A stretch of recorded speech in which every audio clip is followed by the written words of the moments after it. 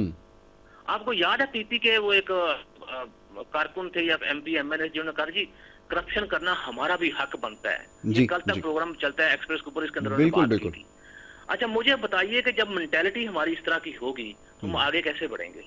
اگر اس کی جگہ یہ سوچ ہوتی کہ بھائی اس ملک کے جو لوگ ہیں, جو عوام ہیں, ان کی خدمت کرنا ہمارا بھی حق بنتا ہے, تو یہ سوچ کا زاویہ ہے نا. تو جب تک ہم اپنی سوچ کو چینج نہیں کریں گے, جب تک لوگ اپنی سوچ کو چینج نہیں کریں گے, جب وہ ووٹ دیتے ہیں وہ یہ سوچ کے ووٹ دیں کہ یہ بندہ جو ہے یہ ہماری فالوورز میں اضافہ کر سکتا ہے تو ہمیں اس کو ووٹ دینے چاہیے, بجائے کہ میں یہ کہوں کہ یہ میرا کزن ہے میں اس کو ووٹ دوں, کل کوئی M P M L A بنے گا تو یہ وزیر بنے گا تو میں اپنے محلے کے اندر کوئی جھگڑا شروع کروں گا تو کم سے کم میری ایف آئی آر ہو جائے گی. تو عوام کو بھی یہ چیز سوچنی چاہیے. آپ دیکھیں کل میں کہیں بیٹھا, مجھے بندہ بات کر جی لوگ باہر نہیں نکلے, میں کہ لوگ اس لیے باہر نہیں نکل رہے کہ لوگوں کو غربت کی چکی کے اندر اتنا زیادہ پیس دیا گیا ہے کہ لوگ بیچارے اس چکر کے اندر محو ہو کے رہ گئے ہیں. بالکل. آپ دیکھیں پوری صورتحال اسی طرح ہی ہے. بجلی کے بل کو چند اکا دکا لوگ جو احتجاج کر رہے ہیں, جماعت اسلامی جو پیچھے چند دنوں سے احتجاج کر کے بیٹھی ہوئی ہے وہ بھی یہ کہہ رہے ہیں کہ حالانکہ ان کے جو مطالبات ہیں وہ جائز ہیں. بات یہ ہے کہ مطالبات جائز ہیں تو بندہ مانے تو پھر ہے. اب گورنمنٹ نے ٹیم ترتیب دے دی تھی, ان سے بیٹھ کے مذاکرات کریں, مذاکرات ہو بھی جائیں گے. اب بات یہ لوگ مذاکرات کے اوپر عمل کون کروائے گا؟ بالکل ٹھیک ہے, بات تو یہاں پہ آ کر رک جاتی ہے نا. اچھا اب یہ ہے کہ جو بات اب کر رہے ہیں کہ یہ اگر سسٹم جو 5 سال حکومت پورے کر دی ایسے ہی, دیکھیں وہ بات اب بالکل ٹھیک ہے, پہلے بھی اس طرح ہی چلتا رہا ہے. تو اب آپ دیکھیں ہم تباہی کے دانے کے اوپر کھڑے ہوئے ہیں اور یہ اس بات کا ادراک سارے اسٹیک ہولڈرز کو ہے.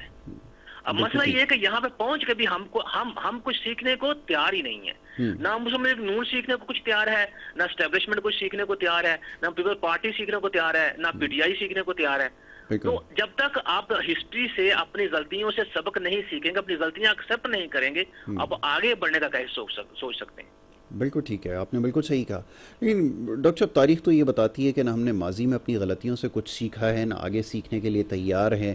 اور بڑی عجیب سی بات ہے کہ اتنا عرصہ گزر جانے کے بعد بھی بڑے منجھے ہوئے سیاستدان, بڑے منجھے ہوئے پارلیمنٹیرینز, یہ سب یہ مکمل طور پر ناکام نظر آ رہے ہیں. اور یہ صرف ان کی خود کی ناکامی نہیں ہے, لوگوں کا اب اعتبار جو ہے پورے سسٹم سے اٹھتا چلا جا رہا ہے اور لوگوں کو اب یہ بھی یقین ہو چلا ہے کہ اب کوئی بھی ایسا شخص نہیں ہے. کیونکہ دیکھ لیں اس ایشو کے اوپر ہی ہونا تو یہ چاہیے تھا کہ لوگ جو ہے وہ سڑکوں پر ہوتے, لیکن ابھی بھی لوگوں کے اندر جو میں دیکھتا ہوں شاید یہ جو سارے معاملات ہیں یا یہ ظلم سہنے کی اتنی عادت پختہ ہو چکی ہے کہ وہ تیار نہیں ہے. تو یہ بڑا مشکل بظاہر نظر آ رہا ہے. تو ڈاکٹر صاحب اب سوال یہ پیدا ہوتا ہے کہ یہ جیسے اکاؤنٹیبلٹی کی بات آپ نے کی ہے, کہاں سے سلسلہ شروع کیا جائے اور کرے گا کون آخر؟ سوال یہ پیدا ہوتا ہے کیونکہ کوئی بھی شخص, کوئی بھی ادارہ اکاؤنٹیبلٹی کے لیے تیار نہیں ہے. شاید وہ سوچتے ہیں کہ اگر ان کی اکاؤنٹیبلٹی کریں گے تو کل ہماری باری بھی آ سکتی ہے. جب صورتحال یہاں تک پہنچ جائے پھر کیسے معاملات بہتر ہوں؟ دیکھیں یاسر بھائی, 2 باتیں ہیں. ایک تو بات یہ ہے کہ سیاست اور چیز ہے, لیڈرشپ اور چیز ہے. بالکل ٹھیک ہے, بالکل ٹھیک ہے, میں ابھی متفق کہتے ہوں تو ہیں آپ کہ کی لو بات سے. جی ہمارے لیڈرز ہیں, میں کہتا ہوں یہ صحیح معنوں میں سیاستدان بھی نہیں. جی جی جی, کیونکہ سیاستدان جو ہوتا ہے وہ اپنا مفاد دیکھتا ہے. اپنے مفاد سے مراد یہ ہے کہ جس علاقے سے منتخب ہوتا ہے یا اپنی پارٹی جو اس کا منشور جو ہوتا ہے اس کو امپلیمنٹ کروانے کی کوشش کرتا ہے. بالکل ٹھیک ہے. اب جو ہمارے سیاستدان ہیں وہ جس علاقے سے جیتتے ہیں اسی علاقے کو سب سے زیادہ پسماندہ رکھتے ہیں. بالکل ایسا. ٹھیک ہے. اچھا اب آ جاتی ہے لیڈرشپ کی بات.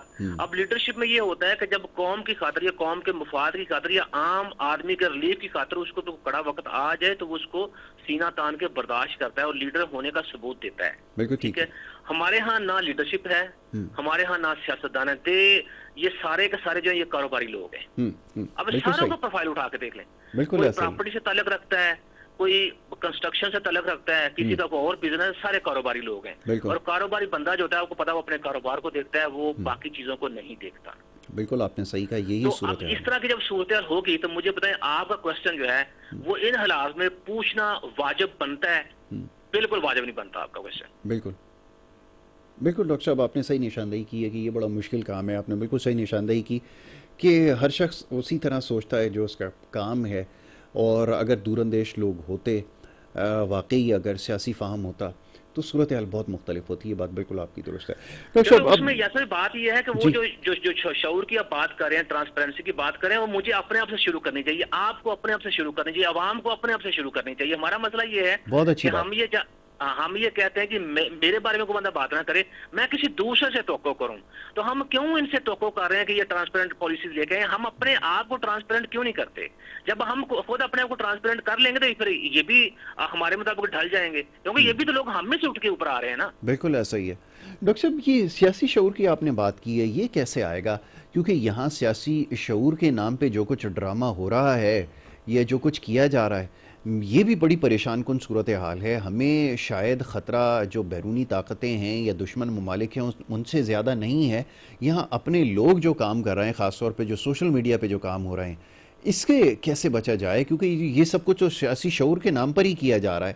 خاص طور پہ بچے ہمارے جو کچھ کر رہے ہیں، میں تو بڑا حیران ہوں کہ اگر یہ اس طرح استعمال ہوتے رہے اور یہ سیاست کا ایندھن بنتے رہے تو پھر آپ کیسے اپنے ملک کی حفاظت کر پائیں گی؟ اس کے بارے میں تو ذرا بتائیں کہ آئے کہاں سے یہ سیاسی شعور؟ کچھ سیاسی لیڈر یا رہنما ہوتا ہے سیاسی شعور دیتا ہے، لیکن یہاں تو اس حد تک گمراہ کن لوگ ہیں یا لیڈر جو نام نہاد ہیں، انہوں نے اس حد تک گمراہ کر دیا ہے کہ وہ ریاستی اداروں کے خلاف اور اپنے ملک کے خلاف ہی لگ گئے ہیں کام کرنے. کیا کیا جائے ایسی صورتحال میں؟ دیکھیں پاپولیشن جو پاکستان کی ہے اس کے اندر جو میجر پورشن تھا وہ یوتھ کا، جس کے بارے میں یہ دعویٰ کیا جاتا ہے کہ یہ 60% سے زیادہ ہے.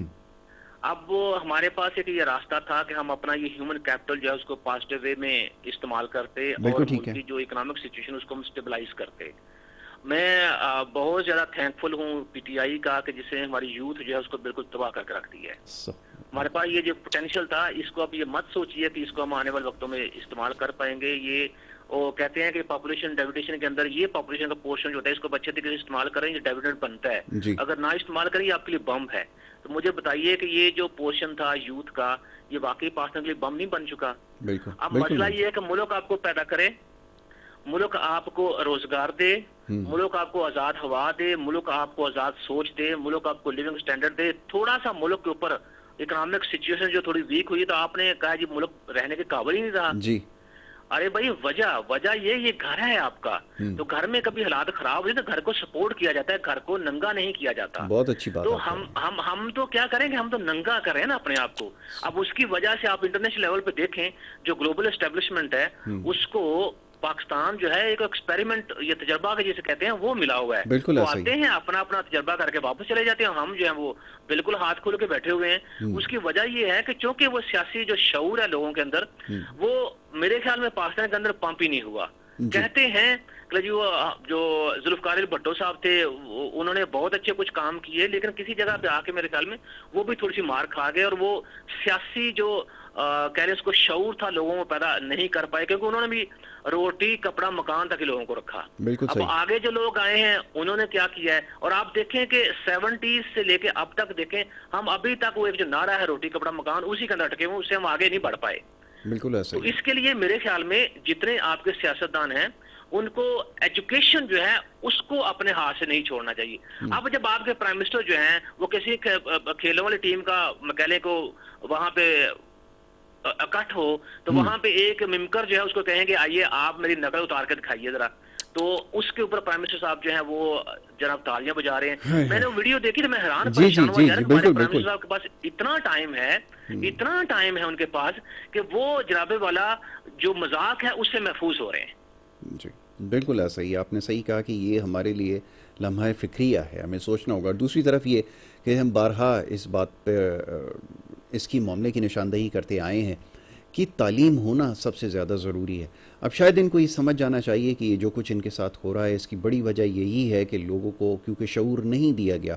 اب لاکھوں کروڑوں روپے کی کیمپین چلائی جا رہی ہیں صرف شعور اور آگہی کے لیے. تو اگر یہ پہلے ہی لوگوں تک پہنچا دی جاتی تو شاید نوبت یہاں تک نہیں پہنچتی. تو اب یہ بھی سوچنے پر یقیناً مجبور ہوں گے. تمام سیاسی جماعتوں کے لیے، سارے اسٹیک ہولڈرز کے لیے ایک میسیج ہے کہ اگر قوم کو تعلیم دی گئی ہوتی، شعور دیا گیا ہوتا، نوجوانوں کو خاص طور پر اگر صحیح طرح سے استعمال کیا گیا تھا تو صورتحال آج یہ اکثر مختلف ہوتی. تو ڈاکٹر صاحب اب ذرا آگے آنے والے وقت کے حوالے سے کیا کہا جا سکتا ہے؟ آپ نے بالکل صحیح نشاندہی کی ہے کہ یہ ہمارے صورتحال ہے. تعلیم کے حوالے سے کیا کچھ کر سکتے ہیں؟ کیا اتنی سخت ان میں ہے، یا یہ جو باتیں ہم نے کی ہیں یہ باتیں شاید سمجھ میں آ گئی ہوں ان کے؟ ایسا ممکن ہے کہ ان کو سمجھ میں آ جائے کہ تعلیم کی اہمیت کیا ہے؟ جی ڈاکٹر صاحب. اچھا، میں تھوڑا سا آپ کا جو پچھلا کوشچن کا سیکنڈ اس کے اوپر آؤں گا. آپ جی جی دیکھیے نواز شریف صاحب جو تھے ان کو جوتے پڑے، جی جوتا جی مارا تھا نا کسی بندے نے، بالکل جو بالکل کراچی کے اندر ہی مارا تھا. پھر شہباز گل صاحب جو تھے میرے بڑے پیارے دوست ہیں، ان کو بھی سیاہی پھینکی گئی، وہ جس نے بھی پھینکوائی، ٹھیک ہے. اس کے علاوہ باقی جو پارٹی ممبران ان کو آپ دیکھ لیں، ایون کہ یہ P T I Imran Khan صاحب کا یہ ٹائم آ رہا ہے، کوئی نہ کوئی بندہ کہیں نہ کہیں یہ بات کر رہے ہیں، کوئی جوتا مار دے گا. مجھے بتائیے کہ یہ جتنا مرضی مطلب کوئی بندہ مجھے میرا مائنڈ جو اس کو برین واش کرے، اگر میں ذہنی پختگی کا مالک ہوں تو میں اس برین واش کرنے والے بندے کی بات کے اوپر غور کروں گا؟ میں کبھی غور نہیں کروں بالکل بھی نہیں گا. آپ جتنا مرضی کہیں کہ یہ ہماری مخالف پارٹی تھی، اس نے ہم سے کروایا، بات یہ ہے کہ کروایا اگلے بندے نے، بات آپ کی مانی تو ہوا نا. بالکل. اس کا مطلب یہ ہے کہ ذہنی پختگی جو ہے وہ ابھی تک قوم کے اندر وہ نہیں ہے. اس کے لیے میرے خیال میں ہمیں سب سے پہلے جو ہے اپنی غلطیوں کا، وہی بات کر رہا ہوں، اپنی غلطیوں کا ہمیں پبلکلی اعتراف کرنا پڑے گا کہ بھئی یہاں غلطیاں ہم سے ہوئی، ہم نے زیادتیاں کی عوام کے ساتھ، تو ہمیں اب اپنی غلطیوں کا ادراک ہو گیا ہے. تو اب ہمیں اپرچونٹی دیجئے، ہمیں کو 2-4 سال دیجئے، ہم آپ کو آپ کی طرف جو آپ کا ریلیف ہے جو پچھلے 76 سالوں سے ہمارے قبضے میں تھا وہ ہم آپ کو واپس کریں گے. بس ہمارے پر تھوڑا سا یقین کریں. ایک چیز. دوسری بات یہ ہے کہ پھر سارے اکٹھے ہو کے بیٹھے بھائی ملک جو ہے وہ اس نہج جو پہنچ گیا ہے کہ اب ہم مزید کو کام کریں گے اس طرح کا غلط، تو ملک اس کا متحمل نہیں ہو سکتا. تو آئیے بیٹھیے سکون سے، پہلے کیک بناتے ہیں، پھر کیک کی ڈسٹریبیوشن کی بات کریں گے. بالکل صحیح ہے. تو تب چیزیں جو ہے بنیں گی. اس کیک کو اب یہ کہہ لیں کہ ہم آئیے بیٹھے ایک کمپریہنسو اکنامک پالیسی بناتے ہیں اور پالیسی کے جو اصول و ضوابط ہیں وہ ہم طے کرتے ہیں اور اس کے بعد ہم باقی ساری چیزیں ہوں گی. تو اس کے لیے میرے خیال میں سارے سیاستدانوں کا وہ اکٹھا ہونا اور بیٹھ کے بات کرنا بڑا ضروری ہے ملک کے اسٹیک کے لیے. بالکل صحیح کہا آپ نے کہا. ڈاکٹر صاحب چلیں، یہ تو بات معیشت اور سیاست کے حوالے سے ہوئی. میں نے سوچا ایک آپ سے سوال جو ہے وہ کر لیا جائے، کیونکہ یہ موضوع بھی آج کل زیر بحث ہے، نوجوانوں کی کیونکہ بات ہو رہی ہے. ابھی آپ کے علم میں یقیناً ہوگا کہ پیرس کے اندر جو ہے وہ اولمپکس جو کھیل ہیں، کھیلوں کا انعقاد ہو رہا ہے اور ساری دنیا سے ایتھلیٹ آ بھی رہے ہیں. میں چائنا کی پوزیشن دیکھ رہا تھا، آپ کا تو بڑا گہرا تعلق ہے، آپ وہاں پہ پڑھاتے بھی رہے ہیں اور پڑھا بھی رہے ہیں اور مختلف حوالوں سے کام بھی کر رہے ہیں پروجیکٹس پہ. تو میں دیکھتا ہوں کہ بڑی تعداد میں چائنیز ایتھلیٹ اور اولمپئنز جو ہیں وہ اس میں پارٹیسپیٹ کرتے ہیں اور کوئی بھی موقع ہو ہمیشہ ڈومینیٹ کرتے ہیں پوری دنیا کے اوپر.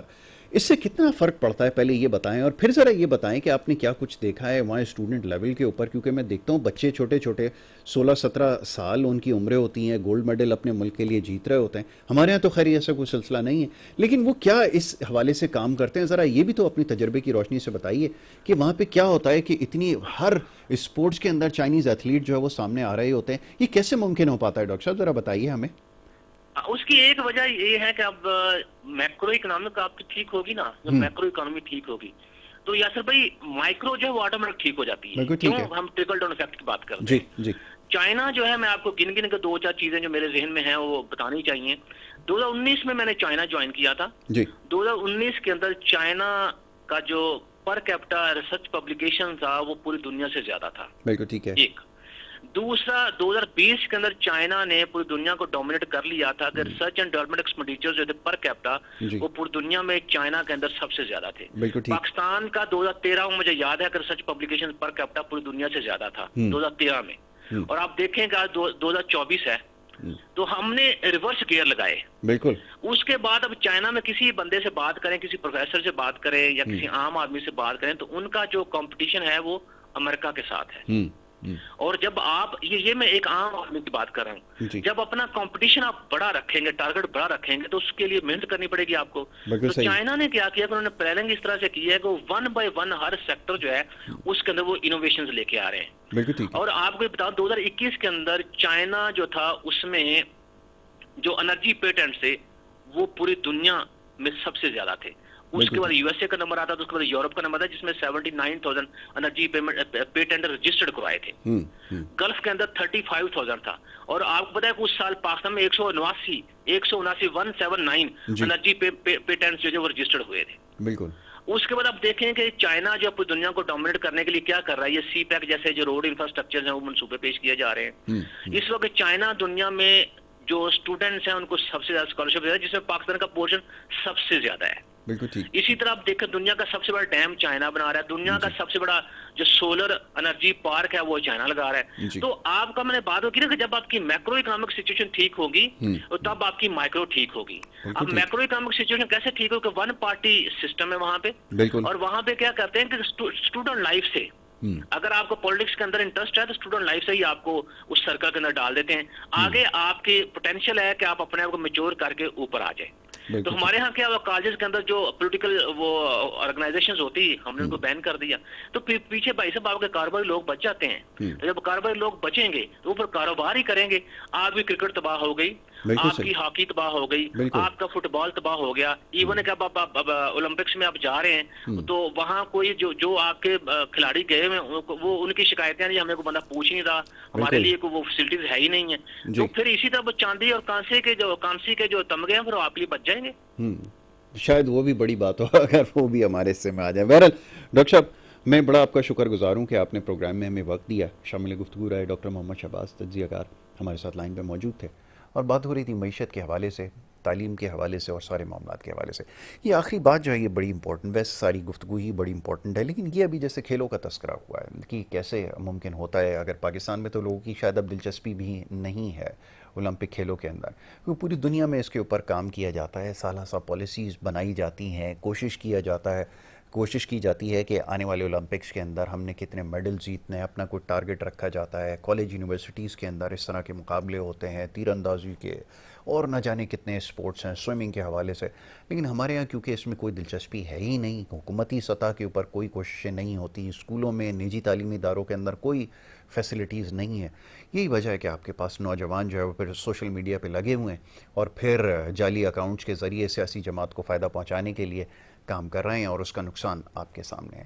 تو یہ بھی ایک وجہ ہے کیونکہ یہ صحت مند جو سرگرمیاں ہوتی ہیں یہ نوجوانوں کو ان تمام چیزوں سے دور رکھتی ہیں، لیکن کیا کریں ان کے پاس کرنے کے لیے کچھ ہے نہیں، تو موبائل فون کے ذریعے یہی کچھ کام ان کو آتا ہے اور وہ کرتے چلے جا رہے ہیں. تو بہرحال اب سوچنے کی ضرورت ہے بڑی سنجیدگی سے. حکومت کے لیے بھی ایک بڑا اسٹرانگ میسیج ہے، خاص طور پہ اس وقت جو کچھ ہو رہا ہے. اگر واقعتاً ان سرگرمیوں سے اگر دور رکھنا ہے نوجوانوں کو تو ان کو اس طرف لانا ہوگا، کھیلوں کی طرف مائل کرنا ہوگا. اور یہ پچھلے دور کے اندر بار بار میں اس کا تذکرہ کرتا ہوں، برملا اس کا اظہار کرتا ہوں کہ جس طرح کا جو نقصان، جس طرح کا جو ڈیمیج ہوا خاص طور پہ پی ٹی آئی اور عمران خان صاحب کے دور میں کھیلوں کے حوالے سے، آپ جو بھی کھیلوں سے تعلق رکھنے والے لوگ ہیں ان سے ذرا ایک دفعہ پوچھ لیجئے کہ کیا نقصان اور کیا تباہی انہوں نے پھیری ہے، خاص طور پہ ڈپارٹمنٹس کو بند کر کے. اس کے اثرات بہت دیر تک آپ کو نظر آئیں گے اور شاید اب آپ کے یہاں کھیلوں کا ریوائول ممکن نہیں ہے. یہ محض صرف ایک ضد اور آنا کی وجہ سے جو کچھ ہوا ہے. ویسے تو بہت سارے فیصلے ہیں، میں اگر بات کرنا شروع کروں تو شاید پروگرام کا وقت ختم ہو جائے، لیکن کھیلوں کو خاص طور پہ جتنا نقصان پہنچایا ہے اس کی مثال ماضی میں کہیں ہمیں نہیں ملتی. بہرحال اس سے زیادہ کیا کہوں، ایک بریک کے لیے کہا جا رہا ہے، ایک چھوٹی سی بریک یہاں پر لینی ہے اور بریک کے بعد دوسرے سیگمنٹ کی طرف ہمیں بڑھنا ہوگا. آپ دیکھتے رہیے ہمارا پروگرام.